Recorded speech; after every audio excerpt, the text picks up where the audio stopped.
بسم اللہ والصلاة والسلام علی رسول اللہ اما بعد اعوذ باللہ من الشیطان الرجیم بسم اللہ الرحمن الرحیم ما کان محمد ابا احد من رجالکم ولکن رسول اللہ وخاتم النبیین وکان اللہ بکل شیء علیما۔ معزز ناظرین کرام، آپ دیکھ رہے ہیں لائیو سیشن جس میں دیے جاتے ہیں آپ کے سوالات کے مدلل جوابات قرآن و حدیث کی روشنی میں۔ ناظرین کرام، ہمارے پاس وقت انتہائی مختصر ہے، بغیر کسی تاخیر کے سوالات کا سلسلہ شروع کرتے ہیں۔ آج کے ہمارے مہمان ہیں فضیلت الشیخ جناب مفتی سمیع اللہ شاہد صاحب، استاذ مکرم فضیلت الشیخ جناب سید محمد سبطین شاہ نقوی صاحب۔ محترم شاہ صاحب، محترم شیخ صاحب، السلام علیکم ورحمۃ اللہ وبرکاتہ۔ وعلیکم السلام۔ شاہ صاحب، آج کل ایک کلپ وائرل ہوا ہے کہ جس میں کہتے ہیں کہ نماز وطر پڑھنے کے بعد اپنی جگہ پہ بیٹھ جائیں اور پھر 2 سجدے کریں، پہلے سجدے میں اور دوسرے سجدے دونوں میں 5 مرتبہ سبوح القدوس رب الملائکۃ والروح پڑھے اور درمیان میں آیت الکرسی پڑھے۔ اس کے پڑھنے کا فائدہ یہ ہوگا حج کا، عمرے کا ثواب ملے گا، جنت میں درجات بلند ہوں گے۔ اور یہ بھی کہا جاتا ہے کہ یہ والا وظیفہ رسول اللہ صلی اللہ علیہ وسلم نے اپنی بیٹی کو بتایا تھا، سیدہ فاطمہ رضی اللہ تعالیٰ عنہ۔ بسم اللہ الرحمن الرحیم۔ یا ایھا الذین آمنوا اطیعوا اللہ واطیعوا الرسول ولا تبطلوا اعمالکم۔ قرآن پاک کی اس آیت مبارکہ میں ارشاد ہے کہ اے ایمان والو، اللہ کی اطاعت کرو اور محمد رسول اللہ صلی اللہ علیہ وسلم کی اطاعت کرو اور اپنے اعمال باطل برباد ضائع نہ کرو۔ اس قرآن پاک کی آیت مبارکہ سے یہ ثابت ہوتا ہے کہ جو عمل نبی علیہ السلام سے صحیح سند کے ساتھ ثابت نہیں ہے، اس کو بطور اجر و ثواب کرنا یہ بدعت ہے، اور وہ اپنا عمل کا اس کا باطل ہے، برباد ہے، ضائع ہے، اس کا کوئی اجر و ثواب نہیں ہوگا۔ یہ جو کلپ وائرل ہوا ہے اور جس کا سوال پوچھا گیا ہے اس کلپ کی بنیاد پر، تو یہ اہل سنہ کی کتب میں یہ روایت جو ہے باسند صحیح کہیں بھی موجود نہیں ہے، بلکہ یہ شیعہ کے ہاں ان کی کتابوں میں یہ روایت موجود ہے، اور ایسی روایات انہوں نے بیان کی ہیں۔ اہل سنہ کے ساتھ اس یعنی کہ روایت کا کوئی تعلق نہیں ہے، لہذا یہ رسول اللہ صلی اللہ علیہ وسلم سے صحیح سند کے ساتھ ثابت نہیں ہے، اور نہ ہی آپ علیہ السلام نے کوئی ایسا عمل بتلایا ہے۔ سیدہ فاطمہ الزہرا رضی اللہ تعالیٰ عنہ آپ کی محبوب بیٹی ہے، پیاری بیٹی ہے، لاڈلی ہے، ان کو آپ نے وظیفہ سکھلایا ہے، اور وہ صحیح البخاری میں موجود ہے کہ آپ علیہ السلام نے ارشاد فرمایا کہ آپ 33 مرتبہ سبحان اللہ، 33 مرتبہ الحمدللہ اور 34 مرتبہ اللہ اکبر پڑھ لیا کریں۔ اللہ تبارک و تعالیٰ اس کی برکت سے دن بھر کی تھکاوٹیں آپ کی دور کر دے گا۔ اس کو تسبیح فاطمہ کے نام سے یاد کیا جاتا ہے۔ یہ وظیفہ آپ نے اپنی بیٹی کو سکھلایا تھا کہ رات کو جب وہ نماز عشاء کے بعد اپنے بستر پہ آئیں، سونے کا ارادہ فرمائیں، تو یہ وظیفہ کر لیا کریں، اس سے تھکاوٹ دور ہو جائے گی۔ ماؤں بہنوں بیٹیوں کو چاہیے کہ یہ وظیفہ اس کو بھی مرد حضرات بھی پڑھ سکتے ہیں، کیونکہ نبی علیہ السلام نے مطلقاً سکھایا ہے، یعنی عورتوں کے لیے خاص نہیں کیا۔ تو خاص کر وہ مستورات جو گھر کے کام کاج سے جس نے کو تھکاوٹ محسوس ہو جاتی ہے، یہ وظیفہ کر لیں جو سیدہ فاطمہ الزہرا رضی اللہ تعالیٰ عنہ کو نبی علیہ السلام سکھلایا تھا، جو صحیح البخاری میں موجود ہے۔ لیکن یہ جو ہے یہ صحیح سند کے ساتھ ثابت نہیں ہے، اور دوسری بات یہ ہے کہ اس میں غیب کی خبر ہے۔ دیکھیں نا، اس میں اتنے حج کا ثواب ملے گا، اتنے عمرے کا ثواب ملے گا، اتنی نمازوں کا ثواب ملے گا، اتنی عبادت کا ثواب ملے گا، تو ان کو کیسے پتہ چلا جب رسول اللہ صلی اللہ علیہ وسلم نے نہیں بتلایا؟ جب یہ ثابت نہیں ہوگی روایت تو یقیناً یہ اللہ پر بھی جھوٹ ہوگا، رسول رحمت صلی اللہ علیہ وسلم پر بھی جھوٹ باندھنا ہے، اور آپ کی حدیث ہے جو مجھ پر جان بوجھ کے جھوٹ باندھے، جو بات میں نے نہ کہی ہو وہ کہے، یعنی موضوع روایت، من گھڑت روایت، ایک جو اس کی سند رسول اللہ صلی اللہ علیہ وسلم تک نہیں پہنچتی، گویا اس نے نبی علیہ السلام پر جان بوجھ کے جھوٹ باندھا ہے، تو اس کو اللہ تعالیٰ سے معافی مانگنی چاہیے، اور نبی علیہ السلام فرمایا اس کو بندے کو اپنا ٹھکانہ جہنم بنانا چاہیے جو مجھ پر جان بوجھ کے جھوٹ بولتا ہے، اور اللہ پر جھوٹ باندھنے والے سے بڑا ظالم کون ہو سکتا ہے؟ تو لہذا یہ مسئلہ ثابت نہیں ہے، یہ وظیفہ ثابت نہیں ہے۔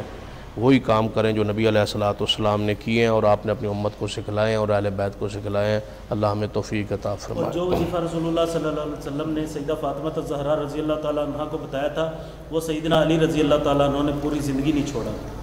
جی، وہ پوچھا گیا آپ سے کہ آپ نے کسی رات کو اس کو چھوڑا ہے، حالانکہ جنگ صفین کے حوالے سے وہ مشکل رات تھی، تو آپ نے فرمایا کہ اس رات کو بھی میں نے اس عمل کو نہیں چھوڑا۔ شیخ محترم، ماشاءاللہ پچھلے سیشن میں آپ نے نکاح مسیار پہ بڑی عمدہ گفتگو کی۔ بہت سارے لوگ ایسے تھے جنہیں اس مسئلے کا علم ہی نہیں تھا کہ نکاح مسیار بھی کچھ ہوتا ہے، جائز ہے ناجائز ہے، ساتھیوں نے اسے بہت زیادہ لائک کیا۔ تو آج ہم گفتگو کریں گے نکاح شغار کے متعلق، یہ جسے وٹے سٹے کا ہماری زبان میں نکاح کہتے ہیں، کیا یہ کرنا درست ہے؟ بارک اللہ حافظ صاحب، نکاح شغار جس کا ہم نے اپنی سادہ سی زبان میں وٹا سٹا کا نکاح ترجمہ کیا ہوا ہے، دراصل اس کی اصطلاح میں پہلے ہم جائیں گے۔ لفظ شغار یہ عربی زبان میں محاورہ ہے شغر القلب سے۔ شغر القلب کا معنی ہے کتے کا ٹانگ کو اٹھا کر پیشاب کرنا۔ تو اس نکاح کو نکاح شغار جو کہا جاتا ہے، اس کی وجہ یہ ہوتی ہے کہ ایک شخص اپنی بیٹی کا نکاح کسی کو دیتا ہے اور اس کی بیٹی کا نکاح اپنے لیے اپنے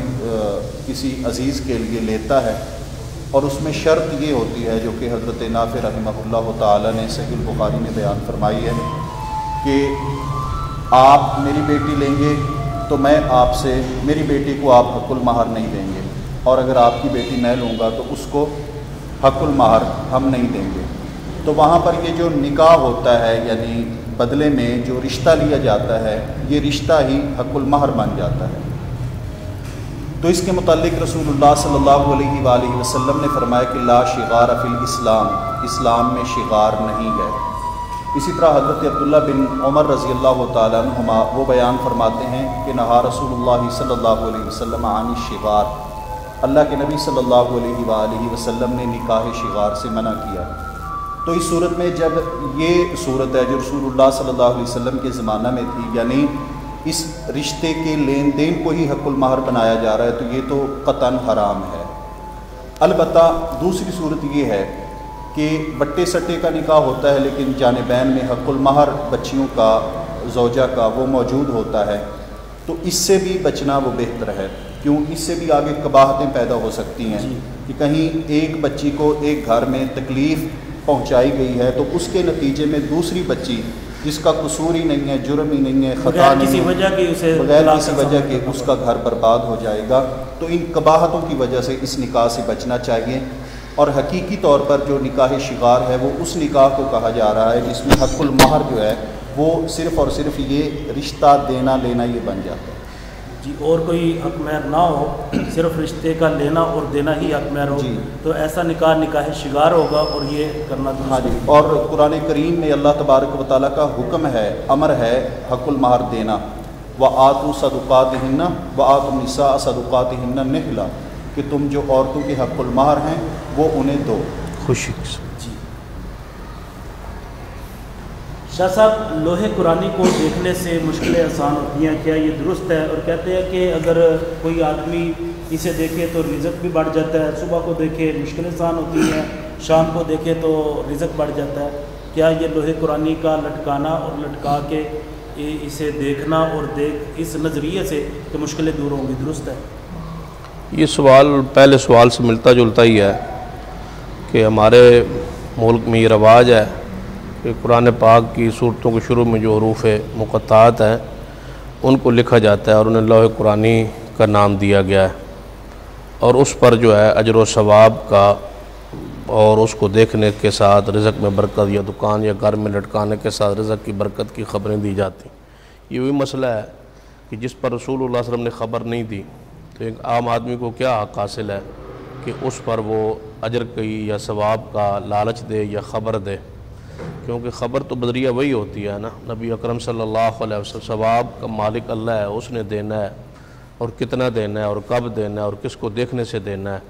تو یہ اللہ تعالیٰ کا اختیار ہے۔ تو اللہ تعالیٰ نے جب بتلایا نہیں، رسول اللہ صلی اللہ علیہ وسلم نے خبر دی نہیں، تو عام آدمی یہ کیسے کہہ سکتا ہے کہ اس کو یہ دیکھنے کا ثواب اجر ملے گا؟ گویا اس اللہ اور اس کے رسول صلی اللہ علیہ وسلم پر گویا اس بندے نے جھوٹ باندھا ہے۔ تو لہذا کسی صورت میں بھی یہ نبی علیہ السلام ایسا قطعاً ثابت نہیں ہے۔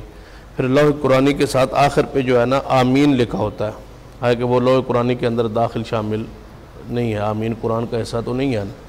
تو اس کو لوح قرآنی کے اندر ہی داخل شامل سمجھا جاتا ہے۔ تو ایسی کوئی بات نبی علیہ الصلوۃ والسلام سے، قرآن سارا ہی شفا ہے۔ حروف مقطعات کے بارے میں ہمارا عقیدہ یہ ہے کہ ان کا معنی مفہوم اللہ تبارک و تعالیٰ ہی جانتا ہے، واللہ عالم بمراد، اس کے معنی مفہوم کو اللہ تعالیٰ جانتا ہے۔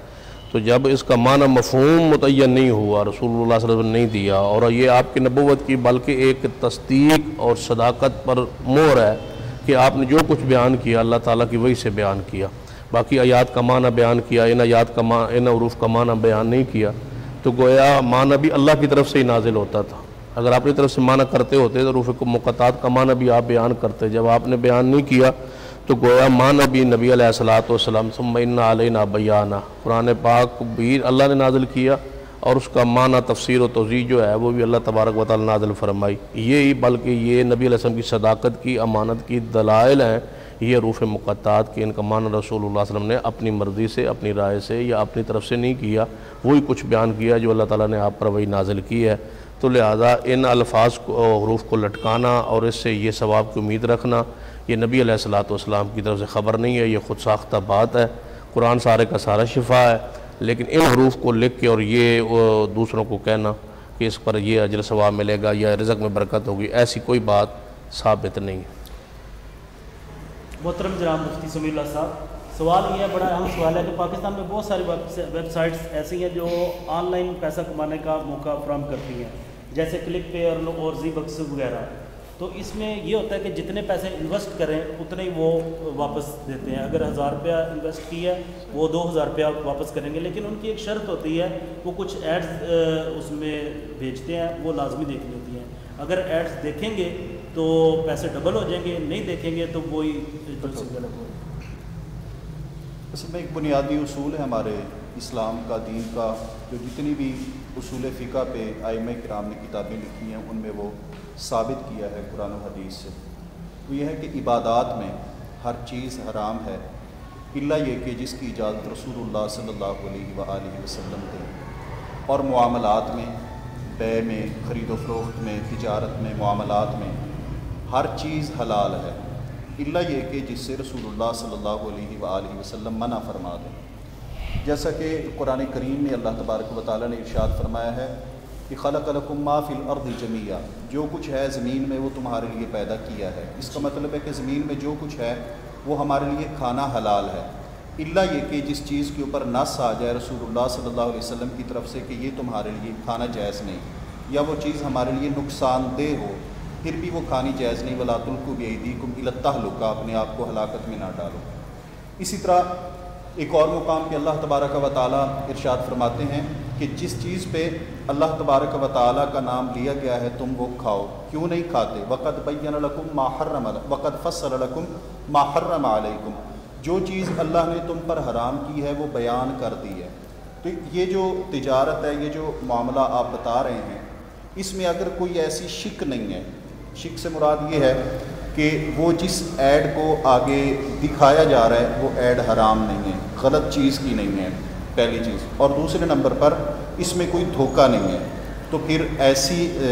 ویب سائٹ سے پیسے کمانا وہ جائز ہے، حلال ہے۔ بہت ساری چیزیں تو ایسی ہیں جو کمپنی کے سامنے ہوں گی، یا جو بھائی ان کے ساتھ معاملات کر رہا ہے وہ ان کے سامنے ہوں گی، یعنی کہ اس کی پوری تفصیل ہے۔ اگر کوئی بندے کا ذاتی مسئلہ ہے تو وہ پرسنل طور پہ ٹیلی فون کر کے مسئلہ سمجھ سکتا ہے، پہلے پورا سمجھا سکتا ہے اور پھر اس کے بعد سمجھنے کی ضرورت ہے۔ بالکل، جتنا ہمیں یعنی بتایا گیا ہے اس کے مطابق یہ چیز ہمیں حرام معلوم نہیں ہوتی جتنا بتایا گیا ہے، الا یہ کہ اگر کمپنی والوں نے اس میں کوئی دھوکے کی صورت رکھی ہوئی ہے، کوئی غرض کی صورت رکھی ہوئی ہے، تو جب وہ چیز ہمارے سامنے آئے گی تو اس پہ حرمت کا فتویٰ دیا جائے گا، وگرنہ نہیں، کیونکہ معاملات میں ہر چیز حلال ہے۔ یعنی فتویٰ سوال کے مطابق ہوتا ہے، جو سوال ہے اس کے مطابق یہ فتویٰ ہے، اگر سوال میں کوئی چیز چھپائی گئی ہے تو پھر یہ بدل بھی سکتا ہے۔ بدل سکتا۔ آپ کی سے سوال ہے کہ سجدے میں اور دو سجدوں کے درمیان ایک سے زیادہ دعا پڑھ سکتے ہیں؟ جی، ایک سے زیادہ دعائیں پڑھی جا سکتی ہیں، کیونکہ سجدوں کے متعلق رسول اللہ صلی اللہ علیہ وآلہ وسلم نے فرمایا ہے کہ اقرب ما یکون العبد وہو ساجد، کہ انسان جس کیفیت میں اللہ تبارک و تعالیٰ کے سب سے زیادہ قریب ہوتا ہے وہ سجدے کی کیفیت ہے، فَقَامِنٌ أَن يُسْتَجَابَ لَكُمْ، تو یہ کیفیت اللہ کو بڑی محبوب ہے بندے کی، لہذا یہ کیفیت ایسی ہے اور اس لائق ہے کہ اس وقت اللہ تبارک و تعالیٰ اپنے بندے کی دعا کو قبول کرے گا۔ فَاجْتَہِدُوا فِي الدُّعَاء، تو تم دعا میں کوشش کرو۔ ایک جگہ پہ رسول اللہ صلی اللہ علیہ وسلم نے فرمایا ایک حدیث میں فَأَكْثِرُوا الدُّعَاء، کہ دعا کثرت کے ساتھ کرو۔ تو کثرت کے ساتھ دعا کا مطلب یہ ہے کہ ایک دعا بھی کئی بار پڑھی جا سکتی ہے اور دیگر ادعیہ جو کہ مسنون ہے آپ صلی اللہ علیہ وسلم سے ثابت ہیں وہ بھی پڑھی جا سکتی ہیں۔ البتہ بعض علماء کرام کا نظریہ یہ ہے اس حدیث کی روشنی میں جس میں رسول اللہ صلی اللہ علیہ وسلم نے فرمایا ہے کہ جو دعا انسان کو پسند ہے وہ مانگ سکتا ہے، جو دعا بھی اسے پسند ہے وہ مانگ سکتا ہے، کر سکتا ہے، لیکن اس کا یہ مطلب نہیں ہونا چاہیے مطلق طور پہ جو دعا بندے کو پسند ہو وہ نماز میں یا سجدے میں مانگے، بلکہ اس سے مراد یہی ہونا چاہیے کہ جو دعائیں رسول اللہ صلی اللہ علیہ وسلم کی سکھلائی ہوئی ہیں یا سنت مطہرہ سے ثابت ہیں وہ مانگے۔ کیوں؟ جب یہ خود اپنے بنائے ہوئے الفاظ دعا کے طور پہ استعمال کرے گا سجدے میں تو یہ کلام الناس ہے، لوگوں کی کلام، اور رسول اللہ صلی اللہ علیہ وسلم نے فرمایا کہ جو نماز ہے اس میں لوگوں کی کلام لا یصلح منہا شیء، ان میں سے کچھ بھی درست نہیں ہے، جائز نہیں ہے۔ اسی طرح جب ہم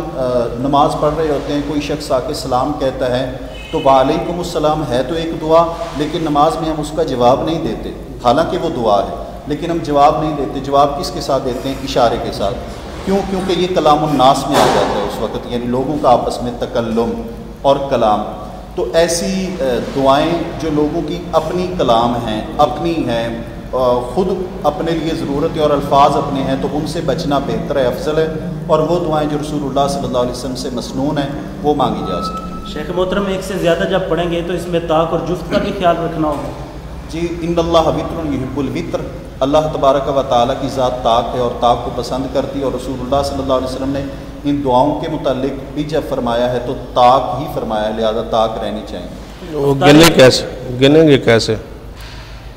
سجدے میں؟ وہ گنتی کیسے ہوگی؟ شاہ صاحب کا یہ سوال۔ گنتی کو شمار تو نہیں کرنا، اپنے ذہن میں یہ تعداد رکھنی ہوتی ہے، جس طرح بندہ ذہن میں رکھتا ہے کہ میری یہ پہلی رکعت ہے، سبحان ربی الاعلیٰ پڑھے، دوسری رکعت ہے، تیسری رکعت ہے، چوتھی رکعت ہے، جس طرح رکعات کا حساب رکھنا ہوگا اسی طرح تعداد کا حساب بھی رکھا جا سکتا ہے۔ نہیں، نیت کر لے آگے، وہ گننا ذرا تو خیال مشکل ہی ہوگا سجدے میں، رکعات کا تو اور صورت، نیت کر لے اگر تو ہو جائے گا گزارا۔ چلو کچھ ہم ہی تو پوچھ سکتے ہیں نا شیخ صاحب سے۔ شاہ صاحب سوال یہ ہے، ویسے اس کا جواب تو بہت لمبا ہے، امید ہے آپ انشاءاللہ تعالیٰ اسے مختصر اور جامع سمجھانے میں تھوڑے وقت میں کامیاب ہو جائیں گے۔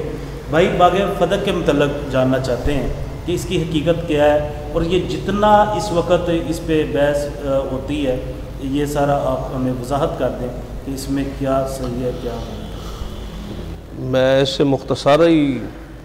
بیان کرنے کے لیے یہی کہوں گا کہ میرا جمعہ خطبہ اس پر خاص موجود ہے باغ فدق پر، اس بھائی کو وہ لنک دے دیا جائے تو وہ تفصیل سمجھ آ جائے گی۔ اس مختصر وقت میں ساتھی سمجھ نہیں پائیں گے، وہ جمعہ میں نے پڑھا دیا میرا رمضان سے پہلے کچھ، اس کا لنک آپ کو بھیج دیتے ہیں انشاءاللہ۔ وہ انشاءاللہ تعالیٰ بھائی کو بھیج دیں گے۔ باغ فدق ہے کیا، اس کی تھوڑی سی وضاحت۔ باغ فدق جو ہے یہ بنیادی طور پر مال فہ ہے، جو جہاد سے مال حاصل ہوتا ہے اس کی دو ہی صورتیں ہیں، ایک مال غنیمت ہے اور ایک مال فہ ہے۔ مال غنیمت وہ ہوتا ہے جس سے کفار سے لڑا جائے، لڑائی ہو اور ان کا مال جو ہاتھ آئے اسے مال غنیمت کہا جاتا ہے۔ مال فہ جو بغیر لڑائی کے، بغیر کوشش کے بندہ وہاں پہنچتا ہے، لڑائی نہیں ہوتی اور وہ لڑائی سے ہاتھ کھڑے کر دیتے ہیں تو ان کا مال جو حاصل ہوتا ہے، ملتا ہے، اسے مال فہ کہا جاتا ہے۔ تو باغ فدق جو ہے یہ ایک پورا فدق علاقہ ہے اور ایک پوری ریاست کا نام ہے، یہ چھوٹا سا ایک باغ نہیں ہے۔ بعض دونوں کو تصور ہے کہ چھوٹا سا کوئی باغ کا مسئلہ ہے، ہم یہ بھی ادھر دیکھا تھا، ہاں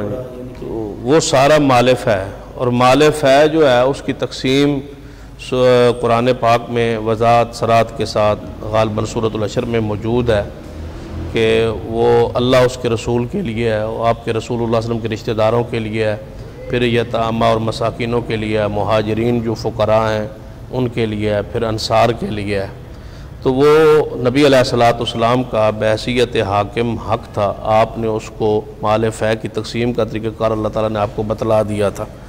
کہ آپ اپنے ذاتی اخراجات اور اپنے گھر والوں کے اہل بیت کے اقربین کے اخراجات، اس کے بعد جو ہوتا نبی علیہ الصلوۃ والسلام اس کو صدقہ کر دیتے یتامہ مساکین میں، فقراء میں، مہاجرین میں، انصار میں۔ یہی تقسیم رہی رسول اللہ علیہ وسلم کی زندگی میں۔ سیدنا صدیق رضی اللہ تعالیٰ عنہ جب منصب خلافت پہ آئے تو اہل بیت کی خواہش یا اس طرح سمجھے کہ ان کا یہ مطالبہ تھا یا ان کے مسئلہ اس کی وہ چاہتے تھے، ان کا یہ خیال تھا کہ شاید یہ ہمارا حق ہے اور ہمیں وراثت کے طور پر یہ ملے گا۔ تو یہی ازواج مطہرات کا بھی حق تھا، ان کا بھی یہی خیال تھا۔ یہ نہیں ہے کہ صرف سیدہ فاطمہ الزہرا رضی اللہ تعالیٰ عنہ نے تو اس کا مطالبہ باضابطہ کیا نا، لیکن آل رسول میں سے ازواج مطہرات نے بھی اس کے بارے میں اکٹھ کیا، آپس میں ازواج مطہرات نے بات کی۔ تو سیدہ عائشہ رضی اللہ تعالیٰ عنہ کے پاس وہ آئیں اور سیدہ عائشہ رضی اللہ تعالیٰ نے اس کی وضاحت کی کہ یہ حدیث ہے، آپ نے کیا یہ حدیث نہیں سنی؟ انہوں نے اس حدیث کو وضاحت کر کے، اور ادھر صدیق رضی اللہ تعالیٰ کے پاس جب سیدہ فاطمہ الزہرا گئیں تو انہوں نے یہ حدیث پڑھی کہ نبی علیہ الصلوۃ والسلام نے فرمایا کہ ہم انبیاء علیہ السلام کی جو جماعت ہوتی ہے، جو ہم مال چھوڑ جاتے ہیں، ما ترکنا فہو صدقۃ، جو ہم چھوڑ جاتے ہیں وہ صدقہ ہوتا ہے، تو لہٰذا یہ سارے کا سارا صدقہ ہوگا، لیکن وہ اخراجات، وہ معاملات یہ گورنمنٹ کی حکومت کی نگرانی میں رہیں گے، لیکن وہ معاملات جو رسول اللہ علیہ وسلم کے زمانے میں اخراجات اہل بیت کے چلتے تھے، وہ اخراجات اسی طرح اس کی آمدن سے چلتے رہیں گے، اور اس میں کوئی دوسری رائے اور کوئی اختلاف نہیں ہے کہ آل رسول اہل بیت کو اخراجات ملتے رہے۔ سیدہ فاطمہ الزہرا کو بھی، سیدنا علی رضی اللہ تعالیٰ عنہ کو بھی، آپ کی آل بیت جتنے بھی تھے، آل رسول تھے، آل علی تھے، آل جعفر تھے، آل عقیل تھے، جو رسول اللہ علیہ وسلم کے رشتہ دار تھے، اقربین کے اندر داخل تھے، ان کے سارے اخراجات معاملات جو ہیں وہ باغ فدق کی آمدن سے ہی چلتے رہے۔ صرف تولیت، نگرانی، ذمہ داری جو ہے وہ حکومت کے پاس رہی۔ تو سیدنا عمر رضی اللہ تعالیٰ عنہ کے زمانہ خلافت میں وہ تولیت نگرانی بھی سیدنا علی کو دے دی گئی تھی رضی اللہ تعالیٰ عنہ۔ صحیح البخاری میں، جس بخاری میں یہ روایت موجود ہے نا کہ انہوں نے مانگا اور نہیں دیا، تو اسی بخاری میں یہ وضاحت موجود ہے کہ سیدنا عمر رضی اللہ تعالیٰ نے سیدنا علی اور سیدنا عباس کے حوالے کر دیا تھا کہ یہ تم اس کی نگرانی سنبھالو، تم اس کی ذمہ داری سنبھالو، لیکن یہ مجھ سے عہد کرو کہ اخراجات جو جتنی آمدن ہوگی اس سے اپنے اخراجات چلاؤ گے، اور اس کے بعد جو کچھ ہوگا وہ اسی طرح صدقہ کر دو گے جس طرح رسول اللہ علیہ وسلم کرتے تھے۔ تقسیم کا طریقہ وہی رہے گا، نگرانی تولیت تمہاری رہے گی، لیکن پھر اہل بیت میں آپس میں اختلاف ہوا، اس کو نہیں بیان کیا جاتا۔ جس طرح صحابہ کرام کے پاس سیدہ فاطمہ الزہرا تشریف لائیں سیدنا صدیق رضی اللہ تعالیٰ عنہ کے پاس، اسی طرح سیدنا علی اور عباس رضی اللہ تعالیٰ عنہما ہمارے لیے چونکہ ساری شخصیات واجب الاحترام ہے، واجب الاکرام ہے، کسی ایک کی توہین جو ہے وہ ہم اس کو کفر سمجھتے ہیں، کسی ایک ہستی کی تنقیص کو ہم جو ہے گمراہی سمجھتے ہیں، اس لیے ہم ساروں کی عظمت کو، شان کو، مقام کو تسلیم کرتے ہوئے وہ حقائق امت کے سامنے رکھتے ہیں جن کو چھپایا گیا ہے۔ ایک فریق نے ایک چیز کو تو وہ بیان کر دیا جس سے صحابہ کرام کی تنقیص کا پہلو وہ لوگوں کے سامنے بیان کرنا چاہتے ہیں، لیکن دوسرا جو انداز ہے، دوسرا جو پہلو ہے، دوسری روایات ہیں جو اس اہل بیت کے حوالے سے ہیں، اس کو جان بوجھ کے بیان نہیں کیا جاتا، اس لیے کہ ان سے وہ یعنی کہ ایک تنقیص کا پہلو سامنے لوگوں کے آنے کا امکان ہے۔ تو لیکن یہاں آگے ہم اس کی تعویل کرتے ہیں وہ کہ صحابہ کرام رضوان اللہ جو نے یہ اصل میں یہ صورتحال تھی، یہ مقام تھا، یہ عظمت تھی، یہ ان کی عظمت ہے، وہ احادیث کے سامنے بیان کرتے ہیں۔ تو آل رسول اہل بیت کی عظمت کو بھی اسی طرح محفوظ ہے، اسی طرح بچایا جا سکتا ہے کہ ان کے آپس کے اختلافات جو مشاجرات ہیں اس پر ان کوئی یعنی کسی پر یعنی کہ حرف تنقید لے آنا جو ہے وہ جرم ہے، یا اہل سنت کا عقیدہ ہی نہیں ہے۔ تو ہمارا یہ عقیدہ ہے کہ سیدنا صدیق بھی واجب الاحترام ہے، سیدنا عمر بھی، سیدنا عثمان بھی، شیر خدا رضی اللہ تعالیٰ عنہ بھی، حضرت علی حضرت قرار رضی اللہ تعالیٰ عنہ، سیدنا حسن حسین بھی، آپ کی پوری آل جو ہے ہمارے لیے ایمان ہے۔ اللہم صلی علی محمد وعلی آل محمد۔ تو حضرت عباس و علی کا رضی اللہ عنہ آپس میں اختلاف ہوا، ایک فرماتے تھے کہ میں نگرانی لوں گا، سیدنا علی فرماتے تھے میں لوں گا، سیدنا عباس فرماتے تھے میں لوں گا، پھر دونوں کا اختلاف سیدنا عمر رضی اللہ تعالیٰ عنہ کے پاس آیا، اور ساتھ صحابہ کرام بھی آئے ہوئے، یہ ساری بخاری شریف میں وضاحت موجود ہے، وہ بھی تشریف لائے تو ان کے درمیان فیصلہ کر دیں کہ حضرت علی میں سے یا حضرت عباس میں سے کون ہوگا، ان دونوں میں سے کون ہوگا، وضاحت فرما دیں۔ تو حضرت عمر رضی اللہ تعالیٰ عنہ نے بڑی وضاحت فرمائی، آپ نے فرمایا کہ سیدنا صدیق کا فیصلہ ٹھیک تھا کہ انہوں نے حکومت کی نگرانی میں یہ رکھا تھا، اور اہل بیت کے اخراجات پورے ہوتے تھے۔ آج میں نے تمہیں دے دیا اور پھر تمہارا آپس کا اختلاف ہو گیا، تو لہٰذا میں وہی صورتحال اس کو بحال کرتا ہوں جو صدیق رضی اللہ تعالیٰ عنہ کا فیصلہ تھا۔ آپ یہ اخراجات چلتے رہیں گے لیکن یہ حکومت کی نگرانی میں رہے گا۔ سیدنا عثمان کے زمانہ خلافت میں بھی ایسے ہی رہا، سیدنا علی کے زمانہ خلافت میں بھی ایسا رہا، سیدنا حسن بن علی رضی اللہ عنہ کے زمانہ خلافت میں ایسا ہی رہا۔ نگرانی تولیت پھر چونکہ حضرت اہل بیت خود حکمرانی پر آ گئے، حضرت علی رضی اللہ عنہ، پھر سیدنا حسن رضی اللہ تعالیٰ عنہ، اس کے بعد سیدنا حسین، اس کے بعد سیدنا زین العابدین۔ یہ حکمرانی کے حوالے سے تو نہیں ہے لیکن تولیت نگرانی پھر انہی کی رہی۔ 200 سال تک جو ہے وہ وضاحت کتب میں موجود ہے کہ یہی نگرانی، یہی ذمہ داری رہی۔ اور آج میری جو ہے معلومات اس کے مطابق آج بھی وہ زمینیں جو ہیں سرکاری ملکیت میں ہیں، اور جو وہاں آل رسول آج بھی موجود ہیں، آل جعفر موجود ہیں، آل عقیل موجود ہیں، آل حسن موجود ہیں، آل حسین موجود ہیں، ان کے اخراجات، ان کی آمدن کا ایک حصہ آج بھی اہل بیت کو وہاں دیا جاتا ہے جو ان کی اولاد موجود ہے۔ تو یعنی آج تک یہی سلسلہ موجود ہے جو رسول اللہ صلی اللہ علیہ وسلم سے شروع ہے۔ لوگوں نے غلط فہمیاں پھیلا دی ہیں، صحابہ کرام کا، اہل بیت کا آپس میں توڑ بیان کرنے کے لیے، اختلاف بیان کرنے کے لیے، افتراق بیان کرنے کے لیے، قرآن نصوص کے انکار کے لیے کہ رحماء بینہم، وہ آپس میں مہربان تھے۔ اللہ تعالیٰ ان پر رحمت نازل فرمائے، اللہ تعالیٰ ہمیں ان کے قدموں سے اٹھنے کی سعادت عطا فرمائے۔ جناب سمیع اللہ شاہ صاحب، عبدالشکور صاحب گلدان سے آپ کو سلام عرض کرتے ہیں۔ اور دوسرے ایک بھائی کا سوال ہے کہ کیا لیٹ کے قرآن پاک کی تلاوت کی جا سکتی ہے؟ ملتان والے سلام، ملتان والوں کو کیوں بھیجتے ہیں، ہمیں کیوں نہیں بھیجتے؟ یہ میرا جوابی سلام بھیج دیں میاں عبدالشکور صاحب۔ علیکم وعلیکم السلام۔ لیٹ کے قرآن کریم کی تلاوت کرنا، قرآن کریم بھی ایک ذکر ہے، اور ذکر کے متعلق اللہ تبارک و تعالیٰ نے قرآن کریم میں ہی ارشاد فرمایا الذین یذکرون اللہ قیاما وقعودا وعلی جنوبہم، کہ اہل ایمان وہ لوگ جو قیام کی حالت میں، بیٹھے ہوئے اور لیٹے ہوئے اللہ تبارک و تعالیٰ کا ذکر کرتے ہیں۔ تو قرآن کریم بھی ایک ذکر ہے اور لیٹ کر ہو سکتا ہے، اور اس کے اوپر ایک واضح اور صریح حدیث بھی موجود ہے۔ صحیح البخاری میں ام المؤمنین سیدہ عائشہ صدیقہ رضی اللہ تعالیٰ عنہ ارشاد فرماتی ہیں کہ میں ایام مخصوصہ میں ہوا کرتی تھی اور رسول پاک صلی اللہ علیہ وآلہ وسلم میری گود میں سر رکھ کے قرآن کریم کی تلاوت فرمایا کرتے تھے، گود میں سر رکھ کے، اور گود میں سر لیٹ کے ہی رکھا جا سکتا ہے، لہذا لیٹ کے قرآن کریم کی تلاوت کی جا سکتی ہے۔ محترم شاہ صاحب، ہمارے بھائی پرویز صاحب لندن سے، وہ آپ کو سلام عرض کرتے ہیں اور ایک سوال کرتے ہیں کہ میں جب نماز پڑھتا ہوں تو مجھے بڑے عجیب خیال آتے ہیں کہ میں پریشان ہو جاتا ہوں کہ یہ خیالات کیسے ختم ہوں۔ اس کا طریقہ نبی اکرم صلی اللہ علیہ وسلم نے بتلایا ہے۔ اصل میں جو شیطان ہوتا ہے نا، وہ کوشش کرتا ہے، اس کو خنزب کہا جاتا ہے، وہ نماز میں خیالات وسوسات ڈالنے کی کوشش کرتا ہے تاکہ نماز سے توجہ آپ کی جو ہے نا ہٹ جائے۔ یہ بھی انشاءاللہ ایمان کی دلیل ہے، کیونکہ چور وہیں کوشش کرتا ہے ڈاکہ ڈالنے کی جہاں ایمان موجود ہوتا ہے۔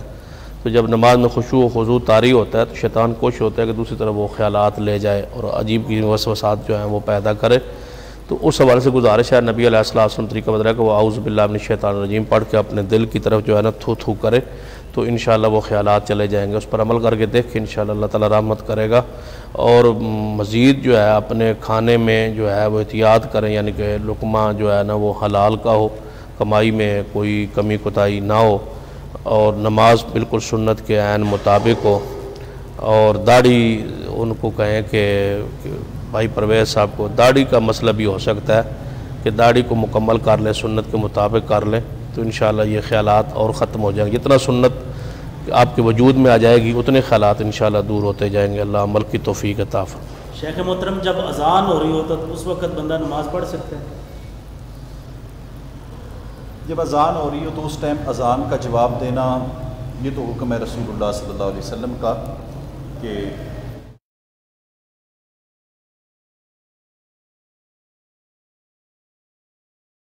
پڑھنے سے منع نہیں کیا گیا، روکا نہیں گیا۔ تو بہتر یہ ہے کہ اس دوران انسان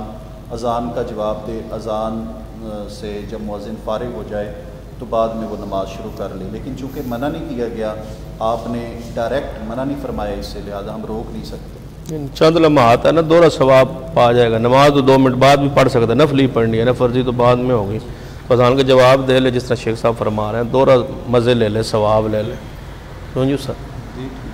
استاد محترم، سحری صرف اذان تک ہی کی جا سکتی ہے یا دوران اذان بھی کی جا سکتی ہے؟ نہیں، دوپہر تک کی جا سکتی ہے۔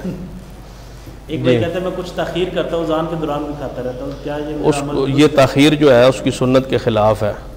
اس کو آہستہ آہستہ جو ہے نا ایسی عادت پڑ جائے گی اور وہ تاخیر کا جو ہے نا ہمیشہ شکار ہو جائے گا۔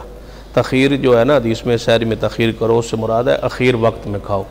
یعنی کہ جو ہی کھانا آپ کا مکمل ہو، سحری کا وقت ختم ہو جائے۔ نبی اکرم صلی اللہ علیہ وسلم کی حدیث ہے، سیدہ عائشہ رضی اللہ تعالیٰ عنہ بیان فرماتی ہیں کہ اس نبی علیہ الصلوۃ نے فرمایا کہ جب بلال رضی اللہ تعالیٰ عنہ اذان دینا تو فرمایا اس وقت کھاؤ پیو، کلو وشربو، کھاؤ پیو اس وقت جب سیدنا بلال رضی اللہ تعالیٰ عنہ اذان دے۔ وہ یؤذن بلیل، وہ رات کو اذان دیتا ہے، رات کے وقت اذان دیتا ہے، اور اس وقت تک کھاؤ جب تک عبداللہ بن ام مکتوم رضی اللہ تعالیٰ عنہ اذان دے، وہ فجر کے وقت اذان دے، جب فجر طلوع ہو جاتا ہے اس وقت تک کھاؤ جب تک وہ اذان نہ دے۔ اس کا معنی یہ نہیں ہے کہ اذان مکمل ہو جائے، جب وہ اذان شروع ہو جائے تو اس کے فوراً پہلے مکمل کر لینا چاہیے۔ ہمارے ہاں یہ ایک طریقہ بن گیا ہے، ایک حدیث آتی ہے کہ نبی اکرم صلی اللہ علیہ وسلم نے فرمایا جب کوئی کھا رہا ہو تو وہ اپنا برتن نہ رکھے، تو اس لوگ یہ کہتے ہیں کہ سحری کا وقت چونکہ وہ ہے تو اذان شروع ہو گئی ہے تو وہ اپنی حاجت ضرورت کے مطابق کھا لے۔ اگرچہ اس حدیث کو محدثین نے کئی اس کے معنی بیان کیے ہیں، لیکن کتاب الصوم میں آنے کی وجہ سے مجھے تو ایسے ہی محسوس ہوتا ہے کہ یہ سحری کے متعلقہ ہی ہے، یعنی کہ روزے کے متعلقہ ہی ہے، لیکن اس کا معنی یہ نہیں ہے کہ اس کو عادت بنا لے، طریقہ بنا لے۔ زیادہ سے زیادہ یہ ہے کہ اگر وہ تاخیر سے اٹھا ہے اور اس کو حاجت ہے کھانے کی اور کھانا شروع کیا ہے، ادھر اذان شروع ہو گئی ہے، تو وہ اذان کے اوقات میں اس کو ایک استثنائی صورت رکھنی چاہیے۔ ہماری عادت بن گئی ہے کہ جب اذان شروع ہوتی ہے لے آؤ پانی پی لو، سحری بند ہو رہی ہے پانی، اس کے بعد پانی پینا یہ خلاف سنت ہے۔ اس کو طریقہ نبی علیہ السلام کبھی نہیں ایسا کہا کہ اذان ہو رہی ہو اور صحابہ کرام دوڑ رہے ہوں پانی لیتے اور پانی پینے کے لیے، یہ ایک ہمارے یہاں رواج بن گیا۔ جب اذان شروع ہوتی ہے نا اس کے بعد گھروں میں آواز آتی ہے پانی لے آؤ، روزہ بند ہو رہا ہے، پانی لے آؤ، سارے پانی پینا شروع کر دیتے ہیں۔ یہ میں سمجھتا ہوں کہ زیادتی کی جا رہی ہے، اس کو روزے کے ضائع ہونے کا خطرہ ہے، لہذا ایسا عادت نہیں بنانی چاہیے۔ ان ضرورت اگر کوئی ایسا مسئلہ پیش آئے تو بندہ خود جو ہے وہ کچھ تھوڑا سی کوشش کر لے، اتحاد بھی کر لیتا ہے، عقل سے بھی سوچ لیتا ہے کہ بندہ بھی اٹھا ہے، چند لمحات ہے، وہ کھانا شروع اذان ہوگی تو وہ اپنے حاجت کے مطابق کھا لے، لیکن اس کو طریقہ نہ بنا لے کہ روزانہ میں نے ایسے ہی کرنا ہے۔ اسلام والا مسئلہ بھی حل ہو گیا۔ ملتان سے بھائی کہتے ہیں آپ سب کو میری طرف سے چلو میرا ملتان سے میاں صاحب کا تو نہیں نہ آیا؟ نہیں بھی میاں صاحب کا نہیں آیا۔ چلو ایک اور بھائی ہے شاہد عمران صاحب، وہ آپ کو ابو ظبی سے سلامت کر رہے ہیں۔ اللہ تعالیٰ سب کچھ ضائع کر دے۔ بھائیوں کو بہت زیادہ کمنٹس ہیں جس میں سوالات بھی آ رہے ہیں، کوئی خیریت دریافت کرتے ہیں، کوئی سلام کہتے ہیں، اللہ تعالیٰ سب کچھ ضائع خیر دے، لیکن ہمارے پاس ایک بھائی کا نام لینے کا وقت نہیں، ٹائم بہت مختصر ہے۔ شیخ محترم، ایک بھائی نے سوال بھیجا ہے کہ کیا یہ بات درست ہے کہ رمضان المبارک میں جس نے ایک گناہ کیا اس کے 1 سال کے نیک اعمال برباد ہو جائیں؟ سب سے پہلے تو ہماری طرف سے بھی سب بھائیوں کو بہت بہت السلام علیکم ورحمۃ اللہ وبرکاتہ۔ اور اب تو الوداع اسلام کا وقت ہے، اور جہاں کہیں بھی جو بندہ عبادات میں مصروف ہے وہ ہمیں دعاؤں کو یاد رکھے۔ آپ نے جس حدیث کی طرف اشارہ کیا ہے یہ موجم اوسط کی روایت ہے، موجم اوسط امام طبرانی رحمہ اللہ تعالیٰ کی، اور 3388 نمبر حدیث ہے وہاں پر۔ یہ کافی لمبی حدیث ہے، مختلف رمضان المبارک کے حوالے سے اس میں فضائل خصوصیات بیان کی گئی ہیں جو کہ ثابت نہیں ہیں، اور ان میں سے ایک یہ بھی ہے کہ وہ شخص جو رمضان المبارک میں کوئی ایک گناہ کرے گا تو اس کے 1 سال کے اعمال برباد ہو جائیں گے۔ ایسا اس وجہ سے ثابت نہیں کیونکہ اس حدیث کی سند میں امام اوزاعی رحمہ اللہ تعالیٰ سے نیچے بیان کرنے والے احمد بن ابیض نامی راوی ہیں، اور دوسرے ہیں عباد بن زہیر بن عباد، اور یہ دونوں راوی بیان کرنے میں منفرد ہیں، ضعیف ہیں، جس وجہ سے یہ روایت ثابت نہیں ہے۔ البتہ جو ثابت ہے وہ تو اس سے بھی گھناؤنا کام ہے، اور وہ کیا ہے کہ ایک شخص ایک ایسا عمل کرتا ہے جس سے اس کے صرف 1 سال کے نہیں بلکہ پوری زندگی کے اعمال برباد ہو جاتے ہیں، پورے زندگی کے، رمضان المبارک ہو یا غیر رمضان ہو۔ مثلا جو شخص حسد کرتا ہے، جو شخص شرک کرتا ہے، جو شخص خلوت اور تنہائی میں اللہ تبارک و تعالیٰ کی حدود کو پامال کرتا ہے، تو یہ وہ اعمال ہیں جس سے پوری زندگی کے عمل برباد ہو جاتے ہیں، صرف 1 سال کے نہیں۔ تو یہ جو 1 سال والی بات کی جاتی ہے، میں یہ سمجھتا ہوں یہ روزے کے دنوں میں گناہ کرنا، اس کی قباحت کو کم کرنے کے لیے بیان کی جا رہی ہے، زیادہ کرنے کے لیے نہیں۔ یعنی قباحت بہت زیادہ ہے، روزہ یا روزے کے علاوہ بھی بہت سارے ایسے اعمال ہیں گناہ۔ یعنی روزہ تو ہمیں ٹریننگ دیتا ہے 1 مہینے میں، جس طرح آپ رمضان میں زندگی بسر کر رہے ہیں پورا سال آپ نے ایسے ہی گزارنا ہے، روزے کے علاوہ ایسے گزارنے، جی روزے کے علاوہ یہ نہیں پورے زندگی روزے ہی رکھنا۔ شاہ صاحب جو پچھلا اذان والا سوال ہوا تھا اسی سے متعلق ہے، عمر فاروق بھائی کاریاں سے سوال کرتے ہیں کہ اذان ہونے تک ہم سحری کر سکتے ہیں، کچھ اذانیں تاخیر سے ہوتی ہیں کچھ پہلے ہوتی ہیں، تو یہاں پہ ہم کیا کریں؟ جس اذان کا آپ جواب دیتے ہیں، یعنی کہ جس اذان پہ آپ نماز پڑھتے ہیں وہی اذان آپ کے لیے۔ جی شاہ صاحب اس میں دینی، میں ایک ایڈ ہاں جی فرماؤ کرو جی۔ قرآن کریم نے جہاں پر کھانا پینا سحری بند کرنے کا فرمایا نا، وہاں اذان کی بات ہی نہیں ہے، وہاں پر بات ہے حتیٰ یتبین لکم الخیط الابیض من الخیط الاسود، جب صبح صادق ہو جائے آپ کو۔ آج کل تو ڈیجیٹل دور ہے، ہر بندے کو علم ہے کہ کس وقت صبح صادق ہو رہی ہے، تو جس وقت صبح صادق ہو گئی ہے اس کے بعد کھانا پینا بند، چاہے محلے میں کوئی بھی اذان نہ کرے۔ اذان بعد دفعہ نہیں بھی آواز آ سکتی، لوگ بجلی بند ہوتی ہے، لاؤڈ سپیکر بند ہوتے ہیں، آواز نہیں پہنچتی، تو وقت خیال رکھے نا، اصل چیز تو وقت ہے۔ اذان اس لیے ہے کہ نبی صلی اللہ علیہ وسلم نے ساتھ اذان حضرت بلال اور حضرت ام مکتوم کو وضاحت کی ہے، کیونکہ اس کے مؤذن کی اذان کی آواز چونکہ اخیر پر وہ ابتدا پر ہو جاتی ہے، جو طلوع فجر ہوتی ہے تو اذان ہو جاتی ہے، اس لیے نشانی اس دور میں تھی یہ۔ اب تو ویسے بھی وقت جو ہے رہے گا۔ شاہ صاحب اذان دینا، نماز پڑھانا، قرآن دینا، جتنے بھی دینی امور ہیں، تقاریر وغیرہ، دروس وغیرہ، ان کی اجرت لینا جائز ہے؟ جی تھوڑی نہ ہو، زیادہ لی جائے تو وہ جائز ہے۔ اصل میں اس حوالے سے جو ہے نا یہ سوال روک کہتے ہیں کہ یہ اللہ تعالیٰ کی آیات کو تھوڑی قیمت کے عوض نہ فروخت کرو۔ ہاں جی، وہ میں وہی عرض کرنے لگا۔ اصل میں وقت جو ہے ہمارے پاس مختصر ہوتا ہے، کیونکہ جو ہمارے اس لائیو سیشن کی جو انتظامیہ ہے اللہ کی رحمت سے وہ آدھا گھنٹہ روزانہ پروگرام لیٹ شروع کرتی ہے، تو ایک تو میں یہ گزارش کروں گا کہ اپنے ساتھیوں کو، منتظمین سے یہ گزارش کریں کہ وہ لوگوں کو انتظار نہ کروائیں۔ کبھی کبھار تو چلو بندہ سفر ازر میں ہوتا ہے، تکلیف میں ہوتا ہے، جب ہم بر وقت انتظار کر رہے ہوتے ہیں شاہ صاحب کچھ انتظامی معاملات ہیں، آپ بھی دعا کریں، ہر پروگرام انتظامی معاملات نہیں ہونی چاہیے۔ کروں گا یہ بھی دعا کریں، یہ ہماری سستی ہے آپ کی انتظامیہ کی، وسائل کی کمی ہے، انشاءاللہ تعالیٰ جیسے ہی وہ مکمل ہو جائیں گے لوگ ایک بڑا بہترین ہمارا لائیو پروگرام اور ایسا لائیو پروگرام انہیں دیکھنے میں ملے گا کہ شاید اس کی بہرحال ساتھیوں سے معذرت کریں، پوری دنیا سے لوگ انتظار میں ہوتے ہیں اور روزے کی حالت میں انتظار جو ہے، اس لیے بہت سارے سوالات جو ہیں وہ تفصیل سے بیان کرنے سے رہ جاتے ہیں۔ تقاضا یہ تو ہے کہ یہ جائز ہے، مختصر تو یہ ہے کہ یہ قرآن پاک پر اجرت لینا یہ جائز ہے، تنخواہ لینا یہ جائز ہے۔ اس کے لیے ایک باقاعدہ منظم گروہ پیدا کیا گیا جو اب اللہ کے فضل سے اپنی موت آپ مر چکا ہے، جماعت المسلمین کے نام سے تھا، اور وہ کہتے تھے، اب تو غالباً وہ فوت شدہ ہی ہے، یعنی کہ کوئی دفن ہو گیا، کچھ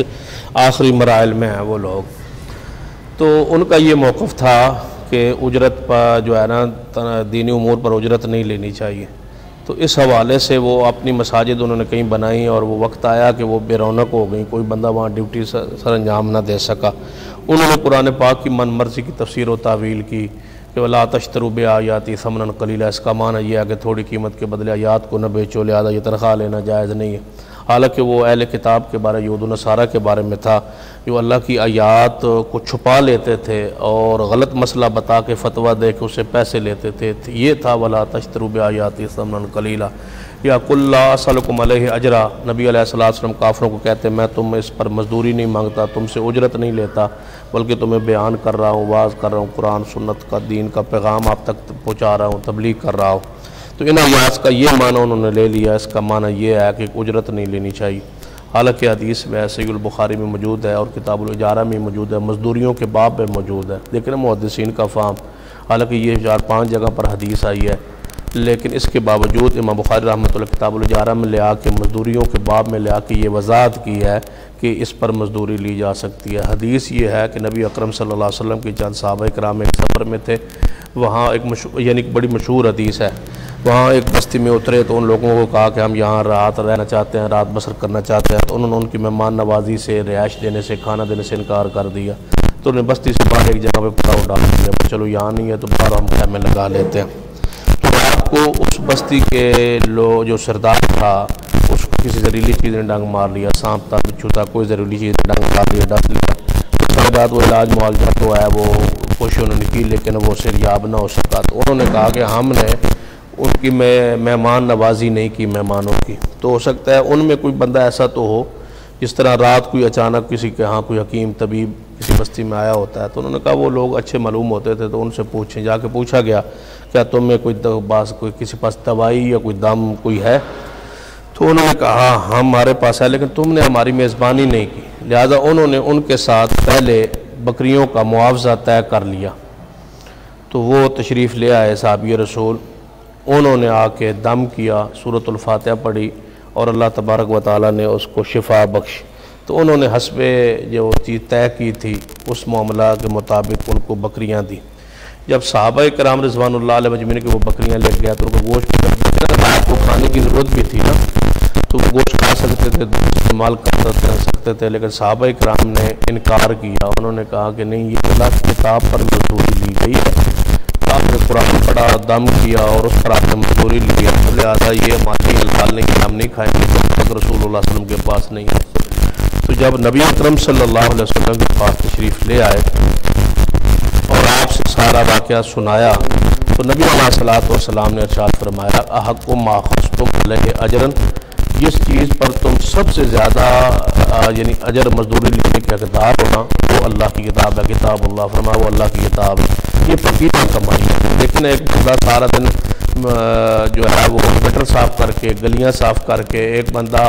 جو ہے کنسٹرکشن کی مزدوری کر کے سارا دن جو ہے وہ محنت کماتا ہے، اور بندہ سارا دن قرآن کے لیے وقف ہے، دین کی وقف ہے، شریعت کی وقف ہے، اللہ کے کلام کے لیے وقف ہے، قرآن سارا دن پڑھتا رہتا ہے، بچوں کو پڑھاتا رہتا ہے اور اس سے مزدوری حاصل کرتا ہے اپنے وقت کی، اپنے بیٹھنے کی، اپنی پوری زندگی اس کے لیے وقت کی ہے۔ دیکھیے رسول اللہ صلی اللہ علیہ وسلم کے بارے میں پچھلے ہم سوال کے جواب میں عرض کر چکے ہیں کہ مال فیک میں سے اللہ تعالیٰ نے حصہ مقرر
دیں گے،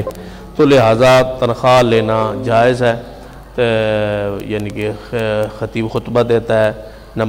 امام نماز پڑھاتا ہے، قاری قرآن پڑھاتا ہے، اس طرح تو پھر کالج یونیورسٹیوں کے اندر جو دینی پروفیسر ہیں وہ ساری تنخواہ نہیں لے سکیں گے۔ اگر ایسا صورتحال چلنے کے لیے قرآن پاک پر چھاپنے والی کمپنیاں جو ہیں وہ پیسہ نہیں لے سکیں گی، پھر تو اس مساجد مدارس یہ بند کرنے کی سازشوں میں سے ایک سازش ہے کہ اس پر لوگوں کے ذہنوں میں یہ بات ڈالی جاتی ہے کہ آپ اس پر اجماع ہے، پوری امت اس وقت متفق ہے، حتیٰ کہ امام ابو حنیفہ رحمۃ اللہ علیہ کے نزدیک فقہ حنفی میں جو ہے تنخواہ لینا جو ہے وہ جائز نہیں تھا، لیکن ان کے بھی بعض جو ہیں وہ اس فتوے پر نہیں چل سکے، اور آج پوری دنیا میں حنفی جو ہے حضرات علماء کرام تنخواہ اجرت لینے پر اپنے امام کے فتوے سے ہٹ چکے ہیں، رجوع کر چکے ہیں۔ اس کا مطلب ہے کہ وہ بھی اس پر عمل نہیں کر سکے، فتویٰ امام صاحب نے دیا ہے لیکن اس مسئلے میں وہ حنفی نہیں رہے۔ امام ابو حنیفہ رحمۃ اللہ علیہ کے قول کو، فتوے کو انہوں نے چھوڑ دیا ہے، صاحبین کے قول کو لینے کی کوشش کی ہے، یا دوسرے جو متاخرین ہیں علماء احناف ان کے فتوے کو لینے کی کوشش کی ہے، اور اس پر آج تک وہ عمل جاری ہے، لہذا تنخواہ جو ہے وہ لی جا سکتی ہے۔ دیکھیں نا، اس پر میں ایک مثال دوں گا۔ ایک بندہ کہتا ہے نماز امام پر بھی فرض ہے تو مقتدیوں پر بھی فرض ہے، تو دونوں جب اپنا اپنا فرض پورا کر رہے ہیں تو امام تنخواہ کیوں لیتا ہے؟ اس پر میں عرض کیا کرتا ہوں کہ نماز مولوی پر عالم پر فرض ہے، لیکن وہ نماز اس مسجد میں پڑھنا پڑھانا یہ کہاں اس پر فرض ہے؟ کہیں بھی پڑھ سکتے ہیں، جیسے مقتدی ظہر یہاں پڑھے، عصر کہیں چلا جائے وہاں پڑھ لے، مغرب کہاں پڑھ لے، لیکن امام کو پابند کیا گیا کہ پانچوں نمازیں یہاں پڑھانی ہے، جمعہ آپ نے یہاں پڑھانا ہے، کہیں اور آپ نہیں جا سکتے۔ اس پابندی، اس وقت کا، اس کو پابند کرنے کا معاوضہ لازم ہے، ان کو دینا پڑے گا۔ نماز کا معاوضہ نہیں ہے، اس کو پابند کرنے کا، اس کو وقت دینے کا معاوضہ ہے۔ اس طرح اسلام کا، دین کی ترویج کا کام رک جائے گا۔ یہ صحابہ کرام نے ایسے جو ہے نا وہ اعمال جو ہیں وہ شروع کیے ہیں، اور سیدنا عمر رضی اللہ عنہ خاص کر کے ائمہ کرام کی تنخواہوں کا تقرر جو ہے انہوں نے باضابطہ اس کا مقرر کیا تھا۔ اور جو حدیث ہے نا کہ وہ مؤذن کو اجرت پر نہ رکھو، جو حدیث ہے نہیں لینی چاہیے، تو یہ بذات خود اس پر دلیل ہے کہ امام لے سکتا ہے۔ اگر نہ لے سکتا ہوتا تو نبی علیہ السلام اس کی بھی وضاحت فرما دیتے۔ مؤذن کے بارے میں کہ اجرت والا نہ ہو، اگرچہ اس پر بھی علماء کرام نے بعض نے جواز کو فتویٰ دیا کہ بہتر اولا یہی ہے کہ وہ نہ لے، اجرت سے ہٹ کر مؤذن ہو تو، لیکن امام کی جواز، تنخواہ کے جواز ہونے پر تو کوئی اختلاف ہی نہیں ہے امت میں انشاءاللہ اس وقت۔ ناظرین کرام، بہت سارے سوال باقی رہ گئے، وقت ہمارے پاس بہت کم تھا۔ جن احباب کے سوال رہ گئے ہیں وہ انباکس میں ہمیں دوبارہ بھیج دیں، انشاءاللہ تعالی